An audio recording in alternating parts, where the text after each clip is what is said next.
자, 한 주간 잘 지내셨나요? 예, 지난주에 영광교회 처음 나와서 굉장히 감사했고 또 같이 예배를 드려서 매우 기뻤습니다. 지난주는 1월 1일이었고요. 그리고 신년 첫 주였기 때문에 신년에 맞는 이제 말씀을 가지고 함께 말씀을 나눴습니다. 제가 요새 고민이 생겼어요. 한참 했던 고민이었는데 어느새 이제 고민은 사라졌는데 새롭게 고민이 생겼습니다. 그 고민은 다음 주 어떤 부분으로 설교할까입니다.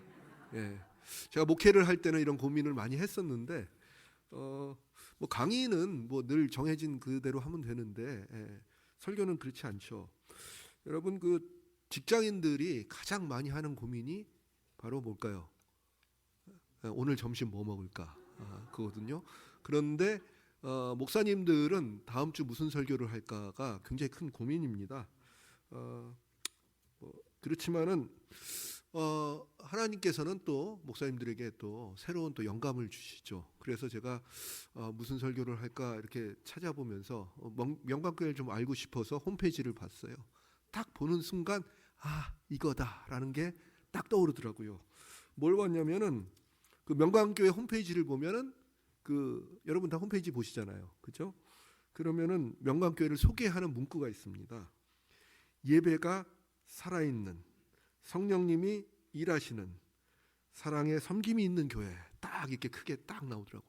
너무 좋더라고요. 근데 맨 앞에 탁 나오는데 뭐가 살아있어요? 예배가 살아있어요.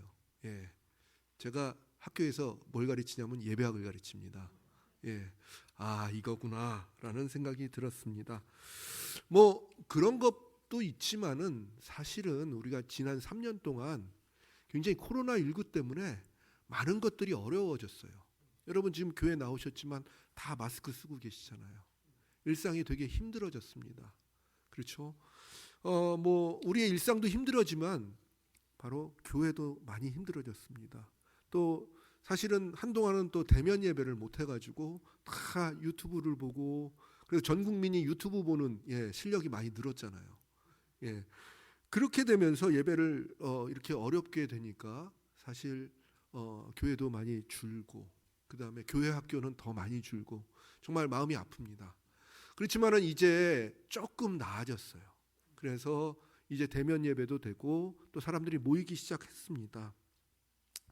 바라기는요, 2023년은 이제 코로나19가 완전히 사라져가지고 이제 우리가 이제 마스크를 벗고 그리고 예배를 드리기를 원합니다. 그리고 그 예배를 통해서 일상이 회복이 되고 또 우리 명강교회가 부흥을 하기를 원하는 그런 마음을 가지고 오늘 말씀을 나눠보려고 합니다. 그래서 예배가 살아있는 교회, 그 안에서 예배의 감동을 누리는 교회, 이게 되기를 원합니다. 자, 예배의 감동을 누립시다라는 제목으로 제가 오늘 설교를 하려고 하는데, 예배의 감동은 예배가 뭔지를 알아야지 감동을 누리잖아요.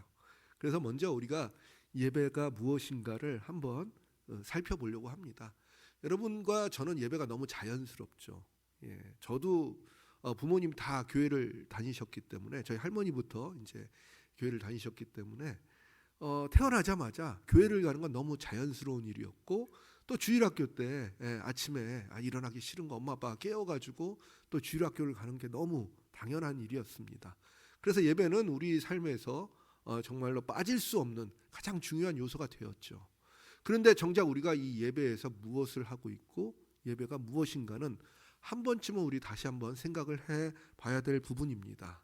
그래서 오늘 제가 그 말씀을 전하기 위해서 오늘 본문인 요한복음 4장 23절부터 24절 말씀을 제가 골라봤습니다. 이 본문은 예수님께서 도대체 예배가 무엇이냐라고 묻는 사마리아 여인에게 참된 예배는 이런 것이다 라고 가르치는 그런 장면이 바로 오늘 본문입니다. 제가 다시 한번 읽겠습니다. 아버지께 참되게 예배하는 자들은 영과 진리로 예배할 때가 오나니 곧 이때라. 아버지께서는 자기에게 이렇게 예배하는 자들을 찾으시느니라. 하나님은 영이시니 예배하는 자가 영과 진리로 예배할지니라. 이 본문 많이 들어보셨을 거예요. 그렇죠? 참된 예배가 무엇이냐? 오늘 예수님께서는 예배자가 바로 뭐와 뭐로? 영과 진리로 예배를 드려야 한다고 오늘 말씀 우리에게 가르쳐주고 있습니다. 그 이유가 뭘까요? 바로 하나님은 영이시기 때문입니다.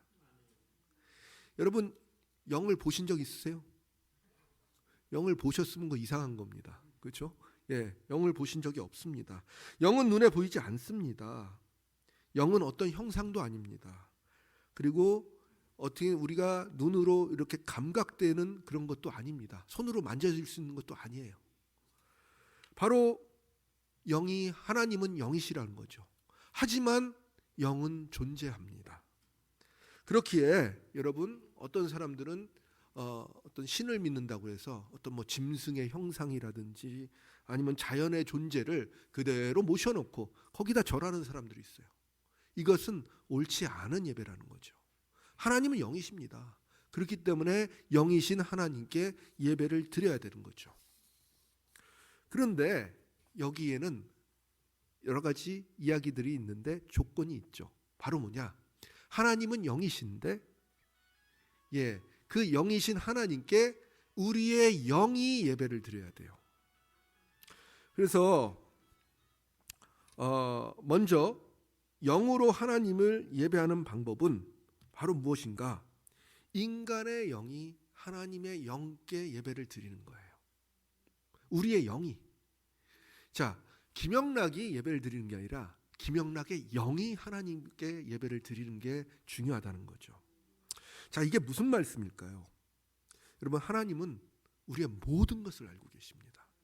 여러분의 속속들이 다 알고 계세요.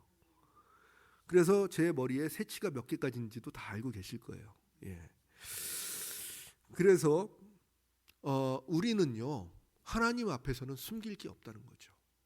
우리의 영은 하나님을 대면할 때 아무것도 감출 게 없어요. 여러분, 사람이 사람을 만날 때는요, 먼저 무엇부터 봅니까? 뭘부터 볼까요? 외모부터 보죠. 얼굴부터 보잖아요. 그죠? 얼굴부터 보고 잘생겼으면 갑자기 호감이 그 사람 잘생겼어, 이뻐, 이렇게 되죠. 그 다음에 이제 옷차림을 보죠. 잘 입고 있었으면 점잖게, 잘 입고 있으면 그 사람은 뭐 귀티가 나, 뭐 이런 식으로 얘기를 합니다. 그리고 뭐 어떤 차를 타느냐, 또 어떤 뭐 장신구를 했느냐, 이런 것들이 우리에게는 또 중요하게 여겨집니다. 그리고 처음에 사람을 만나면 보통 이제 사람들이 자기를 소개할 때 뭘 합니까? 명함을 주죠. 명함을 주면은 거기에 우리가 하고 있는 일들이 나옵니다. 그럼 직장들 나오고 직업이 나오죠. 그런 것에 우리는 사람을 평가를 하죠. 그러나 하나님께서는 그것으로 사람을 평가하지 않는다는 거죠.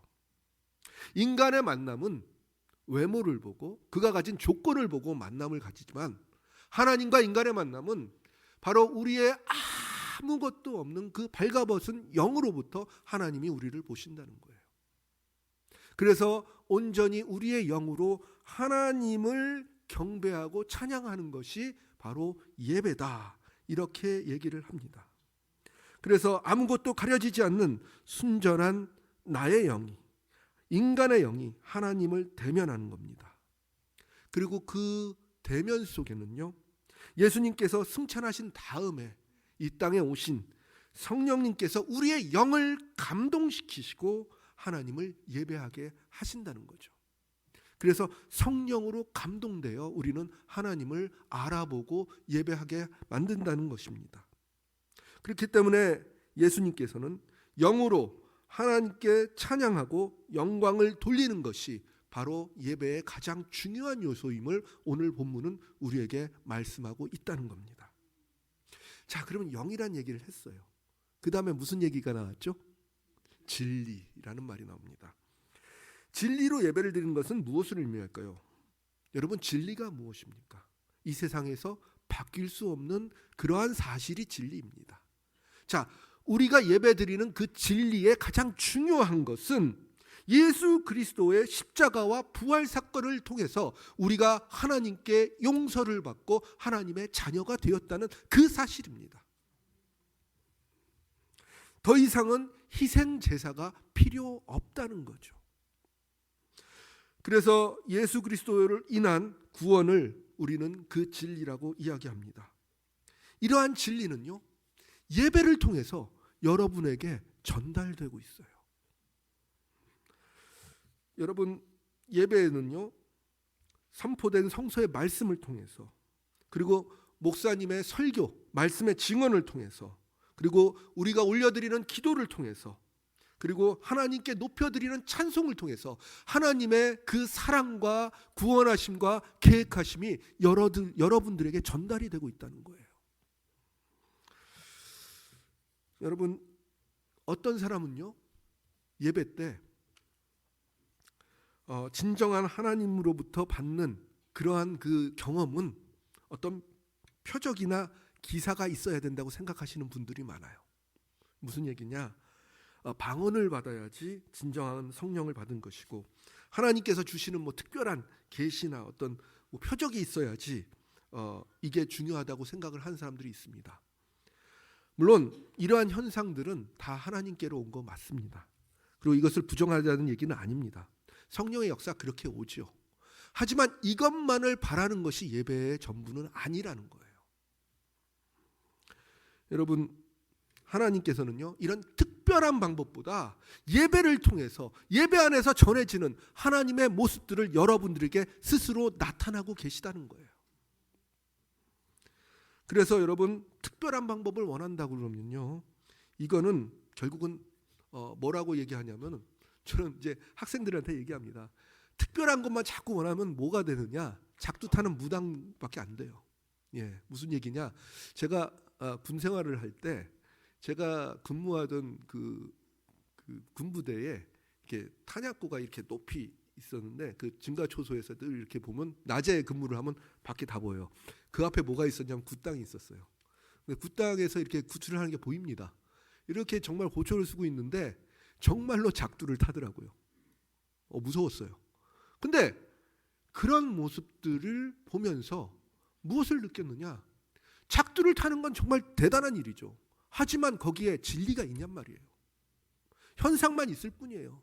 사람들은 그것을 보고 하나님을 쫓는다 그러면 그 안에 있는 진리를 놓친다는 겁니다. 여러분, 구세는요, 표정만 있고 진리가 없습니다. 하지만 예배에는 하나님의 진리가 모든 순서에 다 있어요. 여러분, 예배 들어오면 어떻게 합니까?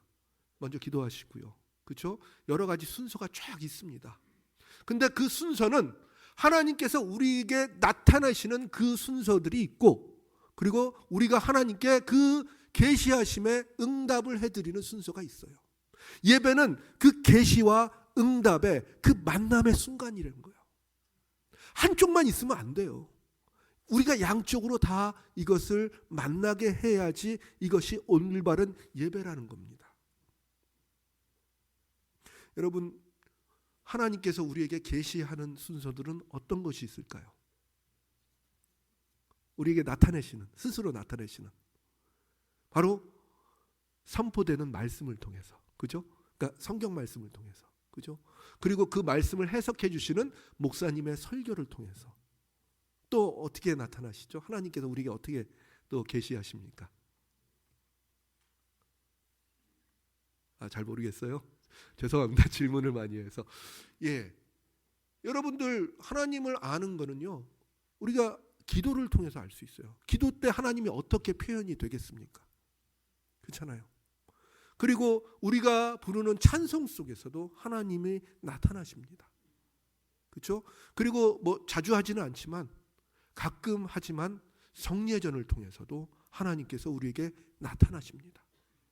그리고 마지막으로는 목사님께서 하시는 축복기도, 축도를 통해서 하나님께 강복, 복의 복을 내려주신다는 거죠.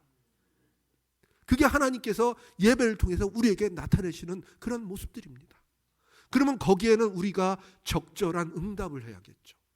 그 적절한 응답이 뭐냐? 여러분, 어떻게 하나님께 응답을 하십니까? 찬양 드리잖아요. 영광을 드리잖아요.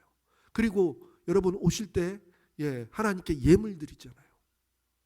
기도드리잖아요. 이런 것들이 우리가 응답을 하는 거예요.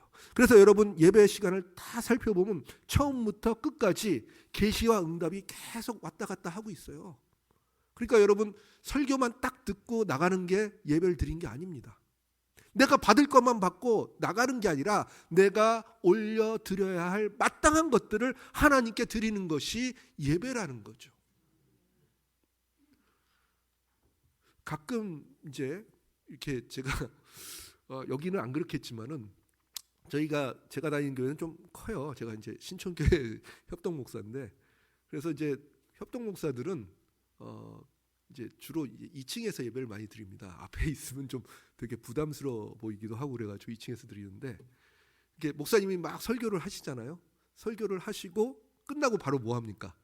예, 기도를 하죠. 기도를 하고 가끔 이렇게 기도를 하고 딱 눈을 뜨면은 놀라운 일이 벌어져요. 예, 가끔 옆에 계신 분들이 사라집니다. 처음에 저는 휴거된 줄 알았어요. 근데 그게 아니라 설교만 듣고 가는 거죠. 여러분, 이런 게 예배가 아니라는 거죠. 예배는 내가 들었지만 하나님께서 나에게 주셨지만 내가 온전히 하나님께 모든 것을 다해서 드리는 나의 영이 하나님께 드리는 응답의 사건도 예배라는 거죠. 그렇기 때문에 예배는 이 두 가지가 다 같이 만나는 그런 시간입니다. 그래서 예배의 처음과 끝을 여러분은 다 지키면서 온전히 하나님을 경험하고 그 경험한 하나님을 영과 진리로 응답하는 것이 바로 참된 예배입니다. 오늘 말씀은 그것을 얘기하고 있어요. 자, 그러면요, 우리는 이 예배를 통해서 그럼 무엇을 얻는가를 한번 생각을 해보도록 하겠습니다. 자, 여러분 매주 드리는 예배를 통해서 여러분 무엇을 얻습니까? 여러분 다 하나님을 만나셨고 또 중생 체험을 하셨잖아요.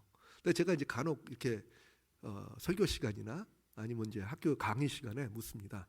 여러분은 어떻게 하나님을 만나셨나요? 이렇게 물어봅니다. 그러면 10 중에 8이나 9은 예배를 통해서 만났다고 그래요. 여러분 대부분 그럴 거예요. 그러니까 뭐 어떻게 만났든 간에 이것이 기도회가 됐건 집회가 됐던 예배가 됐던 어쨌든 그 순간에 하나님을 만나셨을 거예요. 물론 간혹 가다가 성경을 읽다가 성경 공부를 혼자 하다가 하나님을 만난 분도 있습니다. 분명히 존재해요. 하지만 많은 분이 대다수가 예배를 통해서 하나님을 알아간다는 거죠. 예배는 하나님과의 만남을 우리에게 제공하고 있어요. 예배를 통해서 하나님에 대한 이야기를 듣고 하나님의 창조의 얘기, 예수 그리스도를 통한 구원의 얘기, 사랑의 용서의 얘기, 최후의 심판을 통한 하나님의 공의로우심에 대한 얘기들, 이런 하나님의 사역의 정수들을 예배를 통해서 우리는 듣게 되고 경험하게 됩니다. 그렇기 때문에 우리는 예배를 통해서 하나님을 알아가는 거죠. 그렇게 시작한 그 우리의 초신자의 신앙이 예배를 통해서 더욱더 견고해지고 믿음이 자라나게 되는 겁니다. 우리는 예배 안에서 우리가 감동을 느끼면 이걸 은혜라고 하죠. 이게 바로 하나님과의 만남이고 더욱더 하나님과의 관계가 깊어지는 것입니다. 그러니까 나의 영이 하나님의 영과 관계를 맺는데 이게 예배를 통해서 더 깊어지는 거예요. 왜냐하면 사람도 자꾸 만나야 관계가 깊어지잖아요. 예배도 마찬가지로 하나님을 자주 만나고 하나님께서 주시는 그 감동을 자주 느껴야 내가 하나님과의 관계가 더 깊어지는 거죠. 그래서 그 관계가 깊어질수록 우리는 하나님께로 더욱더 나아갈 수 있다는 겁니다. 그런데요, 사람들은요, 은혜를 잘못 생각할 때도 있어요. 은혜가 뭐냐 물어보면 내가 할 수 없는 거를 하나님께서 나에게 주어진 것이 은혜라고 생각하는 사람들이 많습니다. 그렇지만 이런 은혜를 바라는 사람은요, 대부분 그 은혜, 자기가 바라는 것이 이루어지면은 하나님을 다시 돌아보지 않을 때도 있어요. 여러분, 이런 예는요, 우리가 성경에서 많이 찾을 수 있습니다. 여러분, 누가복음 17장 11절부터 19절을 보시면요, 이런 얘기가 있죠. 예수님께서 갈릴리에서 예루살렘으로 가는 길에 어떤 동네에 이릅니다. 이 동네에 이르니까 누가 있어요? 나병 환자 10명이 있었습니다. 그들이 예수님을 지나가는 걸 보면서 예수님, 예수 선생님, 우리를 고쳐주세요, 우리를 고쳐주세요 라고 소리를 지릅니다. 얼마나 간절했겠어요. 그 나병이라는 게 지금 뭐 그래도 어느 정도 고칠 수 있겠지만 그 당시에는 고칠 수 없는 병이었어요. 그리고 사회로부터 격리를 당하는 그런 병이었다는 거죠. 그래서 예수님께서 그들을 보시고 뭐 별다른 얘기를 안 하십니다. 별다른 뭐 기도를 하시거나 이런 게 아니라 가서 제사장들에게 니들 몸을 보여라 라고 말씀을 하시죠. 그 사람들이 그 말씀을 의지해서 제사장들에게 갑니다. 근데 성경은 뭐라고 하죠? 가는 도중에 그들이 나음을 얻었더라 라고 합니다. 예, 가는 도중에 나음을 얻었어요. 그러니까 그 다음에 일어나는 일이 뭐냐? 그 중에 9명은 제사장들에게 가서 아니면 자기 갈 길로 가고 오직 한 명만이 다시 돌아와서 예수님께 감사의 기도를 합니다. 여러분, 그 한 명이 누구였습니까? 바로 사마리아인이었습니다. 그래서 예수님께서 그것을 보시면서 이렇게 말씀하시죠. 10명이 나음을 받았는데 돌아온 사람은 한 명밖에 없느냐? 그 나머지 9은 어디에 있느냐? 이렇게 말씀하시죠. 그리고 이렇게 얘기하십니다. 내 믿음이 너를 구원하였다. 이렇게 말씀하십니다. 저는 이 누가복음의 말씀이요, 우리에게 많은 것을 시사하고 있다고 생각을 합니다. 이 이야기 속에 몸을 고쳐달라는 나병 환자들의 아우성은 바로 우리가 바라는 것을 간구하는 기독교인의 모습으로 이렇게 오버랩이 됩니다. 하나님께서 이것을 들어주시고 그리고 이것을 이루어 주시면 바로 우리의 일상으로 돌아가고 다시 하나님을 찾지 않는 어쩌면 이러한 모습들이 느껴지기 때문에 씁쓸한 느낌이 듭니다. 오직 한 명만이 돌아와서 감사를 드린 이 행동이야말로 바로 그리스도를 말미암아 구원받은 그리스도인들이 바로 마땅히 드려야 될 그리고 감사와 예배라고 저는 생각을 합니다. 그렇기에 진정한 감사와 하나님께 영광을 돌리는 이 행위가 우리의 예배의 중심이 되어야 된다는 거죠. 그래서 여러분, 예배 때 보면요, 우리의 간구의 목소리보다 하나님께 드리는 감사의 목소리, 찬양의 목소리, 영광을 돌리는 목소리가 더 커야 된다고 저는 생각을 합니다. 그런 예배가 되시기를 기원합니다. 예배를 통해서 주시는 은혜는 하나님께서 당신의 독생자 예수 그리스도를 이 땅에 보내주셔서 십자가에 희생하심으로 온 인류를 구원하신 그런 값비싼 은혜지, 우리가 소원을 빌어서 이루어지는 것만 우리가 받는 그런 값싼 은혜가 아니라는 겁니다. 그렇게 예배는 하나님의 구속과 은혜가 나타나야 되고 우리의 삶 속에서 중보하시는 성령의 역사가 드러나야 된다는 겁니다. 이 성령의 역사로 인해서 우리의 삶은 날마다 새로워집니다. 우리가 그러면 또 예배를 통해서 무엇을 얻을까요? 두 번째는 우리는 예배를 통해서 예배 공동체를 이루게 된다는 겁니다.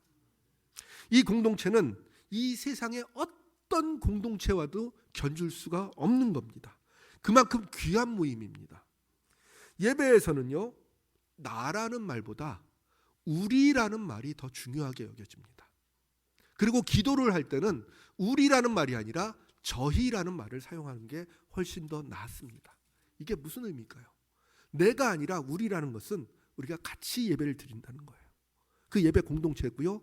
우리가 기도를 드릴 때 하나님께 우리가 말씀을 드리는 거잖아요. 그때는 우리가 아니라 저희라고 얘기하는 건 뭐예요? 하나님을 높여드려야 된다는 거죠.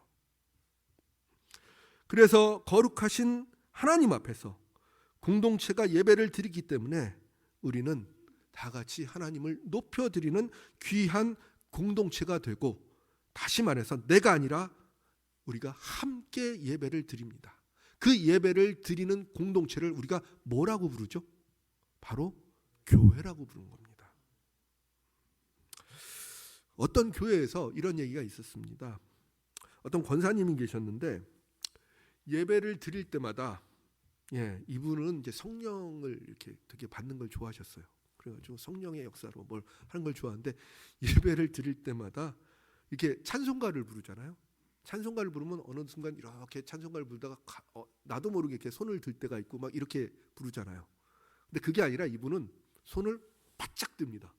바짝 들고 이상하게 이렇게 춤을 추시죠. 이렇게 손을 이렇게 이런 분이 계셨어요. 찬송만 나오면 눈을 감으시고 손을 위아래로 올렸다 내렸다 이렇게 예배를 드립니다. 그래서 그 모습을 본 우리 그 중고등부 학생들이 뭐라고 부르냐면 그분에게 별명을 붙여줬어요. 이 나쁜 놈들이 뭐라고 희화하냐면은 태극권 권사님이라고 합니다. 흡사 이렇게 태극권 하는 것처럼 이렇게 보인다고 이렇게 얘기를 하죠. 물론 본인은 은혜를 받아서 그렇다고 하지만 이게 문제가 생겨요. 왜냐? 주변 2m에 있는 분들은 예배에 집중을 할 수가 없어요. 찬송만 부르면 손이 아른아른거리기 때문에 그렇다는 거죠. 닿기도 하고. 그러니까 이제 목사님도 그러시고 부목사님도 그러시니까 가서 좀 자제해 달라고 말씀을 드렸어요. 그랬더니 이분이 하신 말씀이 성령께서 나를 시키시는 거다. 어쩔 수 없다. 나는 할 수 없다. 이렇게 얘기를 합니다. 그래서 이제 이 문제를 가지고 티격태격하다가 결국 그분이 교회를 떠나셨다고 해요. 여러분 물론 하나님께서 나에게 그렇게 역사를 하시지만 여러분 옆을 보시면 이 많은 분들이 예배는 같이 드려야 된다는 것을 여러분 아셔야 됩니다.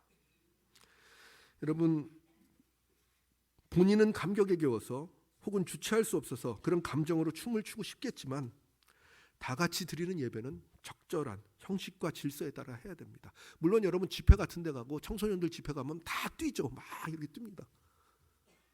그때는 다 같이 이렇게 할 수 있어요. 하지만 지금 같은 교회에서는 여기서 혼자 막 뛰면 어떻게 되겠습니까? 다른 사람들이 예배에 집중할 수 없잖아요. 다 같이 드리는 거죠. 그래서 이렇게 우리가 예배 공동체끼리 같이 예배를 드리면서 우리는 교회라는 조직을 얻었습니다. 그리고 이렇게 예배를 통해서 하나님과 우리가 관계를 맺었다면 우리는 예배를 통해서 우리의 주위에 있는 사람들과 바로 공동체의 관계를 맺습니다. 그렇기 때문에 예배가 우리를 만나게 했고 우리를 하나님의 백성으로 하나 되게 했습니다. 그렇기 때문에 우리는 하나님의 사랑의 공동체로 하나의 가족이 된 겁니다. 여러분 예배를 통해서 명광교회 예배 공동체가 이루어진 것을 믿으시기 바랍니다. 하나님을 아버지로 모시는 형제 자매가 되었다는 것을 믿으시기 바랍니다. 바로 이 예배를 통해서 여러분들은 새로운 가족을 얻게 되었습니다. 이게 예배를 통해서 우리가 얻은 겁니다. 하나님과의 관계가 점점 더 발전하는 그 관계가 되고 그리고 우리 예배 공동체를 얻게 된 거죠. 자, 그러면은 우리가 얻을 걸 다 얻었으니까 오늘 말씀이 끝나냐? 그렇지 않죠. 바로 예배가 무엇인지 우리가 얘기를 했고 그 다음에 예배에서 무엇을 우리가 얻게 되었는가를 알게 되었습니다. 자, 그러면 우리가 이제 얘기해야 될 게 뭐냐? 바로 예배가 끝난 다음에 우리는 무엇을 해야 되는가를 우리가 한번 생각해 봐야 되겠습니다. 오늘 여러분 이 예배는 12시에 끝이 나죠. 12시에 끝이 나고 여러분 뭐 하십니까? 식사할 거 아니에요. 그죠? 식사를 하고 물론 제가 설교를 길게 하면 12시보다 더 늦게 끝날 수 있습니다. 그렇지만 그런 일을 하면 안 되겠죠. 그리고 이제 여러분들 오후 예배를 드리고 그리고 가정으로 돌아갑니다. 가정으로 돌아가는 걸 우리가 뭐라고 얘기하냐면 귀가라고 하죠. 귀가. 근데 여러분 예배 끝나고 집에 돌아가는 거를 기독교에서는 귀가라고 하기에는 적절하지 않습니다. 뭐라고 해야 될까요? 바로 파송이라고 합니다. 파송. 여러분 예배를 드리고 하나님을 만나고 하나님을 경험하고 우리가 사랑의 공동체로 서로 교제를 했다고 하면은 이제 여러분은 세상으로 나아가서 파송을 받은 그리스도의 자녀가 돼야 된다는 거죠. 이제 예배에 받은 은혜를 우리가 사는 세상에 나누고 섬기는 그런 삶을 살아야지 바로 예배가 된다는 거죠. 그래서 이 예배를 뭐라고 얘기하냐면 예배 후 예배라고 합니다.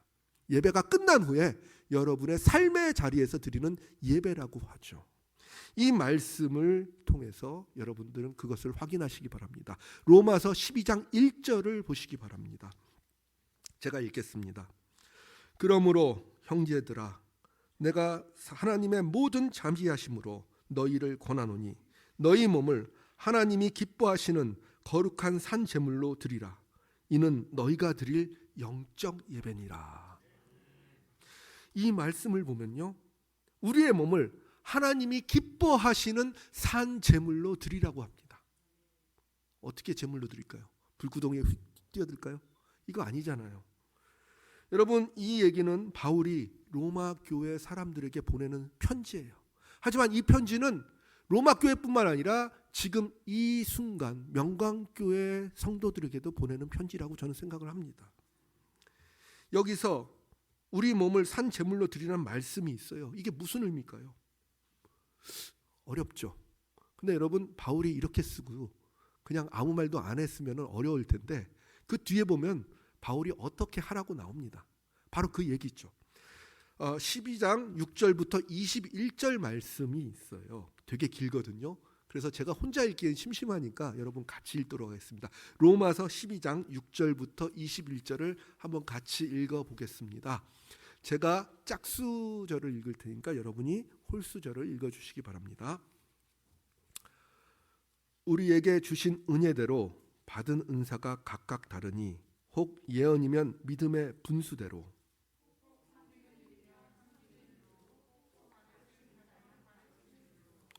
혹 위로하는 자면 위로하는 일로, 구제하는 자는 성실함으로, 다스리는 자는 부지런함으로, 긍휼을 베푸는 자는 즐거움으로 할 것이니라.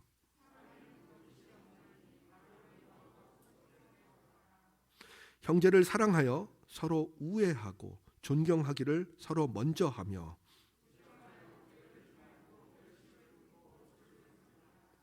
소망 중에 즐거워하며 환난 중에 참으며 기도에 항상 힘쓰며,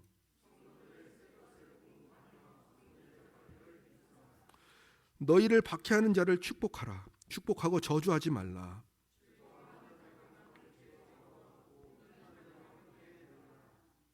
서로 마음을 같이하며 높은 데 마음을 두지 말고 도리어 낮은 데 처하며 스스로 지혜 있는 채 하지 말라.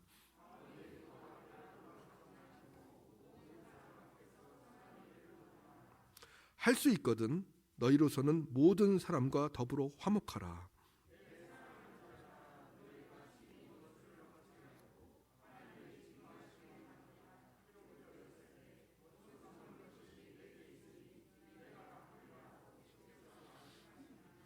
내 원수가 줄이거든 먹이고 목마르거든 마시게 하라. 그리함으로 내가 숯불을 그 머리에 쌓아 놓으니라. 아멘. 자, 여러분, 산제사로 드리는 게 이런 거라고 바울 사도가 얘기하고 있어요. 여러분, 예배란 얘기가 나왔는데 산제사를 얘기를 했는데 요 6절부터 21절 쫙 보면은 이게 예배당에서 드린 예배가 아니라 어떻게 해요? 우리의 삶 속에서 우리가 어떻게 해야 될지를 우리에게 알려주고 있습니다. 바로 바울이 영적 예배라고 강건하는 것들은 바로 이 예배 시간이 아니라 우리의 예배 후에 우리의 삶 속에서 이루어질 것을 이야기하고 있습니다. 즉 예배에서 경험했던 하나님의 은혜가 우리의 삶의 자리로 연장이 되고 있다는 겁니다. 그래서 예배를 통해서 이룬 하나님의 백성들이 하나님의 은혜를 가슴속에 품고 그리스도의 복음을 들고 이 세상을 그리스도의 사랑으로 섬기는 그런 삶을 사는 것이 우리가 드릴 영적 예배라는 겁니다. 이제 말씀을 정리하려고 합니다. 오늘 우리는 예배에 대한 은혜를 나눴습니다. 예배는 하나님을 우리의 영으로 진리 안에서 경험하고 하나님께 찬송과 영광을 돌리는 거룩한 만남입니다. 이러한 만남을 통해서 우리는 하나님이 누구신지를 알고 어떤 존재인지를 깨닫게 됩니다. 또 우리는 하나님께서 우리를 창조하신 창조주시고 또 구원하신 구세주이심을 알게 됩니다. 그리고 우리가 함께 예배를 드리는 이 모든 이들과 예배 공동체를 이루며 교회를 세우게 되었습니다. 그리고 이 예배를 마친 후에는 이 예배 공동체가 각자의 자리로 파송을 받아 그리스도인으로서 이 세상을 섬기고 소금과 빛의 역할을 해야 되는 것입니다. 그렇기 때문에 예배는 기독교의 중심이고 교회가 설립된 근거입니다. 명광교회 성도 여러분, 그동안 코로나19로 너무 많은 것들을 잃어버리고 살았습니다. 그 중에서도 예배의 감격을 많이 잃어버렸습니다. 물론 코로나19가 아직 종식된 게 아니지만 이제 다시 예배가 살아나고 있습니다. 예배는 여러분을 온전한 그리스도인으로 인도합니다. 이제 여러분들이 그 예배 안에서 하나님과 만난 감동을 누리시기를 축원합니다. 예배 안에서 우리가 하나가 되는 경험을 하시기를 축원합니다. 그리고 여러분의 삶 속에서 하나님께서 원하시는 거룩한 산제사로 소금과 빛의 역할을 하는 그리스도인이 되시기를 축원합니다. 다 같이 기도하겠습니다. 거룩하신 하나님, 오늘 저희가 드리는 이 예배 안에서 하나님의 임재를 경험하게 하시고 저희가 말씀을 듣고 온전한 예배를 통해 합당한 찬양과 영광을 돌리게 하옵소서. 올 2023년에도 예배를 통한 감동을 누리게 하시고 예배를 통해 명광교회 공동체가 예배 공동체와 섬긴 공동체로 우뚝 솟게 하옵소서. 우리 주 예수 그리스도의 이름으로 기도드립니다. 아멘.